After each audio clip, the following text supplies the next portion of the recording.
Assalamu alaikum everyone and welcome to my channel Scour Knowledge. In our previous lectures we have studied the equilibrium, the disequilibrium from if it is the lower than the equilibrium prices and how it creates a shortage in the market. Today with the same example of the rice and the same equilibrium price and the equilibrium quantity, we would continue to understand or develop the concept of the higher than the equilibrium prices and how it creates a surplus in the market. Now, let's suppose the price of the product right now has been increased to $8. Let's suppose that there is a hype in the market, or people have changed their tastes and preferences, and uh, now they are directed towards more of the brown rices, and the kind we are talking is the brown rice. For the sake of understanding, we are taking it as an example that the now the consumers are more interested in consuming the brown rice, so the price is now increased. Just see by seeing the interest of the consumers or the consumers tastes and the preferences are now changed. Now the prices are increased to, let's suppose, 8.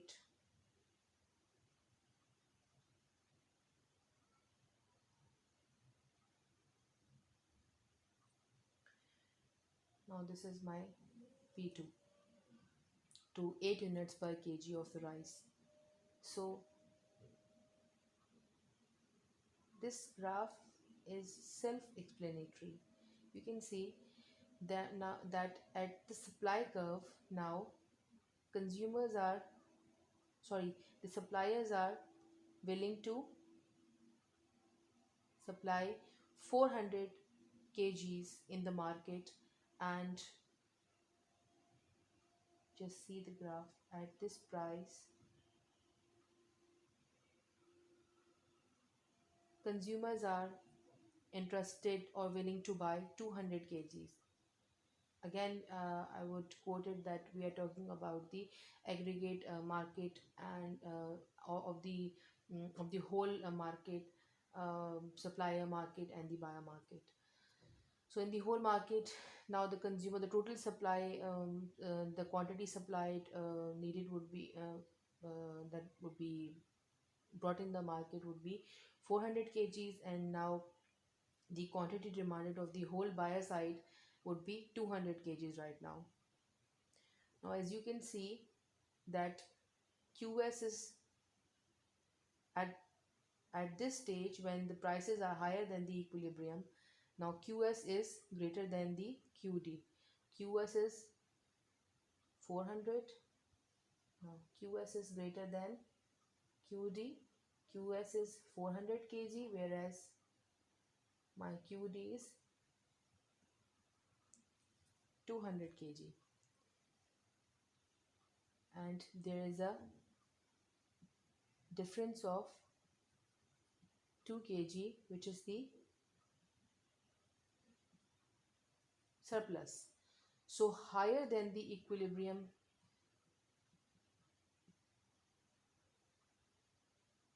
price always creates a discrepancy which is called surplus. Now at this point, the suppliers will be willing to supply more from their storage brands to sell in the market, since the higher prices would cover the cost of production and they would produce more of the profits for them. So the consumers would reduce the quantity demanded, as we have seen here. Now at point P2, the quantity supplied is greater than the quantity demanded at that price. Now this above equilibrium price creates a surplus of the good and sets into motion forces that will cause the price to fall. Now let's suppose if the suppliers are concerned with the spoilage of the commodity. Now suppliers will want to quickly sell the rice before it gets rancid. because the shelf life of the brown rice is 6 to 8 months maximum, because it has a lot of oil in it and a lot of fatty acids in it, so it cannot be it cannot be stored for a very long period of time. So let's suppose that they want to get rid of the commodity before it gets rancid or it gets spoiled. So this surplus means that they are willing to supply more, and there is already available of the handsome amount in the market, but the consumers are not willing to buy at this price. So now the suppliers, in order to get rid of the commodity, or in order to save their profits from getting because if once the commodity gets spoiled, they won't even get what they were getting at the equilibrium price. So they would be forced by the factor that their commodity would get spoiled. In this case, we are considering that they are considering this factor, but in other cases for other commodities, reasons could be various, and they could vary from commodity to commodity, from good to good, from service to service. So it is always a new situation in every case, but there would be some reason which would bring back the equilibrium in the market. The factors could vary according to the commodities. So if it is a free market, the market price will eventually fall to equilibrium price if the market is left to function without any interference. So obviously, if there is a free market and there is no government intervention into that or interference into that, so the market prices would again come back to the equilibrium. Now this was all about the example of the rice that we have taken as a commodity over here to explain our disequilibrium or imbalance in the equilibrium. Now this kind of disequilibrium also occurs in the labor market as well. Now, if the disequilibrium occurs in the labor market, let's suppose when government sets a minimum wage, that is price floor. Let's suppose if that is the minimum wage. Let's suppose if the at this point the workers were being given $6 per hour. That's just for the understanding. And now they want, I don't want to spoil this thing, so I'm just assuming it. And now the government wants the suppliers or the companies to pay $8 per hour. So at this point, this would be called price floor, which means that the government wants the companies to pay the wages to the workers, which is above the equilibrium.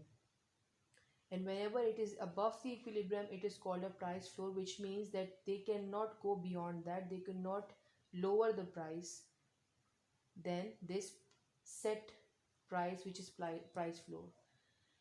Now you can develop understanding by seeing the same graph, that when there would be a price floor, there that would also make the situation of the surplus in the market, because the suppliers or the companies would not be willing to pay the wages to the wages these kind of wages to the workers, and workers would be willing to work for more hours than their scheduled hours. So there would be surplus of the workers in the market, and there would be an increase in the employment. So it's always in some way it gives a proper impact on the market, and in other way it also affects the different aspects of the market. So, a price floor in the labor market occurs when government sets a minimum wage, that is price floor on the wage that an employee can pay its employees. If price floor is higher than the equilibrium price, there would be an excess of the supply of the labor to the economy. But to be effective, a price floor must be above the equilibrium price.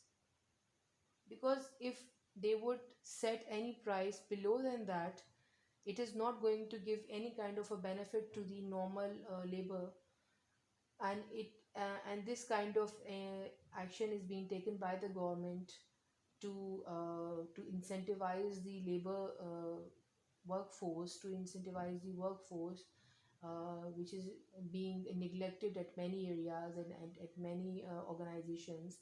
So, in order to incentivize them, in order to give them um, some leverage, they implement or they enforce these kind of obligations.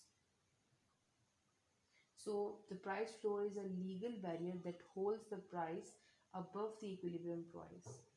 And why it is called a floor? Because it sets the lowest level price that can be charged for a good or service.